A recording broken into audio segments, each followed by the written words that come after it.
वाले भैया हमें गेट पर छोड़ दिए। अब हम लेंगे यहाँ से टिकट। अंदर एंट्री फीस लगता है 50 रुपये का। अभी यहाँ कहाँ पे? चलो। और ये राइट साइड में पार्किंग है। अगर आप अपने साधन से आ रहे हैं या अपनी गाड़ी से आ रहे हैं तो आप यहाँ पे पार्किंग में गाड़ी खड़ा कर सकते हैं। ये अडल्ट का 50 रुपीज़ है, बच्चे लोगों का 25 रुपये है। हमने टिकट ले लिया है। ये माथेरान का आई लव माथेरान लिखा हुआ है। I love Matheran. ये सेल्फी पॉइंट है, यहाँ से लोग सेल्फी लेते हैं। सेल्फी लेके हम चल रहे हैं अभी अंदर, आपको दिखाएंगे।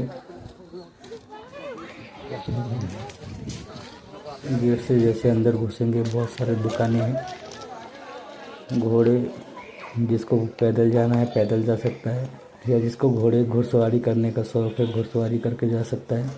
तो हम पैदल जाएंगे, आगे से ट्रेन लेंगे। ये आगे है, यहाँ से वेलकम टू माथेरान गेट है।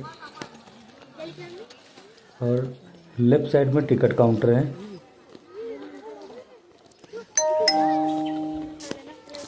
यहाँ से अंदर एंट्री करेंगे हम, और लेफ्ट साइड में टिकट काउंटर है।